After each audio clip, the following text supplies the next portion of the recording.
പിന്നെ എനിക്ക് തോന്നുന്നു ഇപ്പോ വലിയൊരു ഭക്തനാണെന്നൊക്കെ തോന്നുന്നു. കാരണം ഇപ്പൊ തന്നെ വ്രതമൊക്കെ മലയ്ക്ക് പോകാനായിട്ടുള്ള ഒരു തയ്യാറെടുപ്പിലാണ്, വ്രതത്തിലാണ്. മകനെ ഞാൻ കണ്ടു, അദ്ദേഹവും മാലയിട്ടിരിക്കുകയാണ്. ഇവിടുത്തെ ഒരു ഭക്തിയൊക്കെ എങ്ങനെയാണ്? ഭക്തി വളരെ കൂടുതൽ തന്നെയാണ്. കാരണം ഭക്തി തമിഴ്നാട്ടിനെ സംബന്ധിച്ച് എല്ലാ കാര്യം, എന്ത് കാര്യമാണെങ്കിലും, ഏതൊരു തമിഴ് ആളാണെങ്കിലും മലയാളീസ് ആണെങ്കിലും പൊതുവെ മലയാളീസിനെ കുറിച്ച് ഭക്തി ഉണ്ടാവും നോക്കിയാ. ഇപ്പൊ പറഞ്ഞില്ലേ ശിവന്റെ ഭക്തനാണെന്ന് പറഞ്ഞില്ലേ. കാരണം നമ്മുടെ നാട്ടിൽ അതിനെ ചുറ്റിപ്പറ്റിയിട്ടാണ് നമ്മൾ വളർന്നു വരുന്ന സാഹചര്യം. ഇവിടെ അങ്ങനെയല്ല, ഇവിടെ നല്ല ഭക്തി തന്നെ. ഇവിടെ ഈ അമ്മനായാലും വേണ്ട, ശിവനായാലും വേണ്ടില്ല, അയ്യപ്പനാണെങ്കിലും വേണ്ടില്ല. അയ്യപ്പൻ ഇപ്പോൾ വളരെ കൂടുതൽ തമിഴ്നാട്ടിലല്ലേ പ്രാധാന്യം കൂടുതലുള്ളത്. അയ്യപ്പൻ കോവിലുകൾ എവിടെ മലയാളിയുണ്ട് അവിടെയൊക്കെ അയ്യപ്പൻ കോവിലായി തീർന്നിരിക്കുകയാണ്.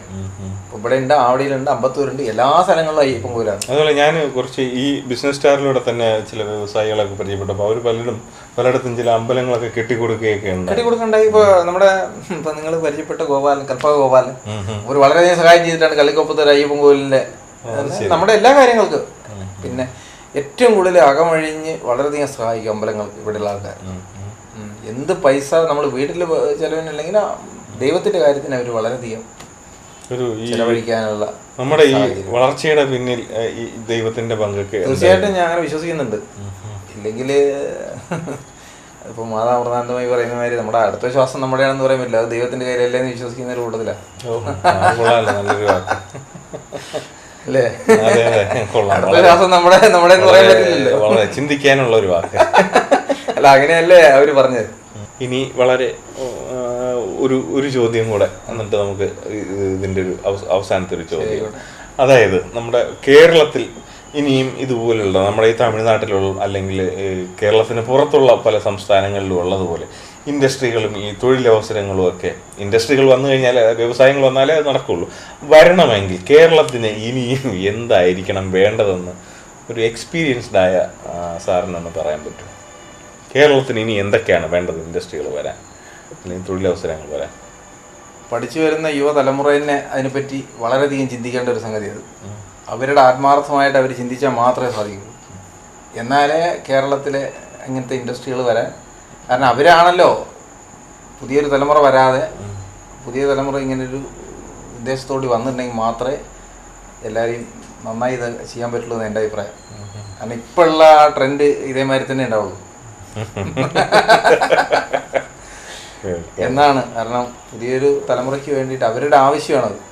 അവർക്ക് സ്വന്തം നാട്ടിൽ തൊഴിൽ ചെയ്ത്, സ്വന്തം നാട്ടിൽ സ്വന്തം സ്ഥലത്ത് തന്നെ തൊഴിൽ ചെയ്ത് അവിടെ ഒരു തീർച്ചയായിട്ടും അവനവൻ്റെ വരുമാനത്തിൻ്റെ അവനവനൊരു അഭിവൃദ്ധി പ്രാപിക്കണമെങ്കിൽ തീർച്ചയായിട്ടും അവിടെയുള്ള ഒരു പുതിയൊരു തലമുറ അതിനെപ്പറ്റി നല്ലോണം ചിന്തിക്കണം.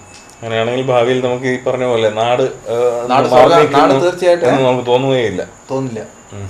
അവിടെ വിട്ടു വരാൻ അധികം ആൾക്കാർക്കും ഓടിപ്പോണം എന്ന് പറഞ്ഞാൽ മെന്റാലിറ്റി ഉണ്ടല്ലോ, അതുണ്ടാവില്ല. കാരണം ഇന്നിപ്പോൾ ഉള്ള ആൾക്കാർക്ക് അങ്ങനെയല്ല അവർ കണ്ടുവരുന്നത്. അതുകൊണ്ടാണ് ഈ വരുന്ന ബുദ്ധിമുട്ടുകൾ.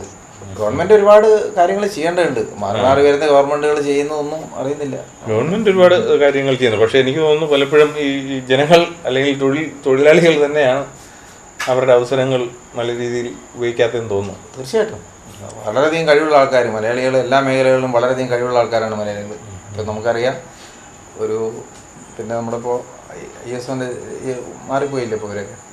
അപ്പോൾ മാധവൻ നായർ പോയപ്പോഴേക്കും അടുത്ത ആൾ വന്നില്ലേ, സുകുമാർ, മൂപ്പരും മലയാളിയല്ലേ. അപ്പോൾ എല്ലാ മേഖലകളിലും വളരെയധികം ഉന്നത സ്ഥലത്തിരിക്കാൻ കഴിവുള്ള വ്യക്തികളാണ്. നമ്മൾ നമ്മുടെ നാട്ടിന് നമ്മുടെ സ്ഥലത്ത് നമ്മൾ പ്രയോജനപ്പെടുത്തണം. ആ ഒരു ചിന്താഗതി ഉണ്ടെങ്കിൽ മാത്രമേ പറ്റൂ, അല്ലെങ്കിൽ എന്താ ചെയ്യാൻ പറ്റുക? എന്തായാലും വളരെ ചോദിക്കുന്ന ചോദ്യങ്ങൾക്ക് വളരെ എന്തു പറയാൻ, ഉത്തരങ്ങളൊക്കെ അങ്ങനെ പെട്ടെന്നൊന്നും എടുത്ത് എഴുതുന്നില്ല. വളരെ ആലോചിച്ച് ബുദ്ധിപൂർവ്വം ഒരു ബിസിനസ്മാൻ്റെ ബുദ്ധി ഉപയോഗിച്ച് തന്നെ ഉത്തരങ്ങളും നൽകി വളരെ നല്ല രീതിയിൽ നമ്മളുമായി തിരക്ക് പിടിച്ച് അദ്ദേഹത്തിൻ്റെ സാമൂഹിക പ്രവർത്തന മേഖലകളും ഒക്കെ ഉണ്ട്. വൈകുന്നേരങ്ങളിലാണെന്ന് തോന്നുന്നു അതിലേക്ക് പ്രത്യേകം നമ്മൾ അദ്ദേഹത്തിൻ്റെ വിലയേറിയ ഒരു അരമണിക്കൂറാണ് നമുക്ക് വേണ്ടി മാറ്റിവെച്ചത്. കേരള വിഷൻ്റെ പ്രേക്ഷകർക്ക് വേണ്ടി അമൃത ഇൻഡസ്ട്രീസിൻ്റെ പ്രൊപ്പറേറ്റർ K. രാമചന്ദ്രൻ സാർ ഇത്രയും സമയം മനസ്സ് തുറന്ന് സംസാരിച്ചതിന് ബിസിനസ് സ്റ്റാറിൻ്റെ പേരിൽ 1000 നന്ദി രേഖപ്പെടുത്തുന്നു. നമസ്കാരം. എല്ലാ കേരള വിഷൻ കണ്ടുകൊണ്ടിരിക്കുന്ന എല്ലാവർക്കും എൻ്റെ അമൃത ഇൻഡസ്ട്രീസിൻ്റെ പേരിലും എൻ്റെ സ്വന്തം പേരിലും മറുനാടൻ മലയാളികളുടെ അമ്പത്തൂർ മലയാളി സമാജത്തിൻ്റെ പേരിലും എൻ്റെ നന്ദി രേഖപ്പെടുത്തിക്കുന്നു. അപ്പോൾ എന്തായിരുന്നാലും വളരെ കുറച്ച് കാര്യങ്ങൾ കണ്ടിരുന്ന പ്രേക്ഷകർക്കും ഗുണം ചെയ്തു, ഈ ഒരു ടോക്കിൽ നിന്നും ഗുണം ചെയ്ത് കാണും എന്ന് തന്നെ ഞാൻ വിശ്വസിക്കുന്നു. കെ രാമചന്ദ്രൻ സാറുമായിട്ടുള്ള ഇന്നത്തെ ഈ അഭിമുഖം ഇവിടെ പൂർണ്ണമാകുന്നു. ഇനി മറ്റൊരു മലയാളിയുടെ വിജയഗാഥയുമായി നമുക്ക് അടുത്ത എപ്പിസോഡിൽ കാണാം. നമസ്കാരം.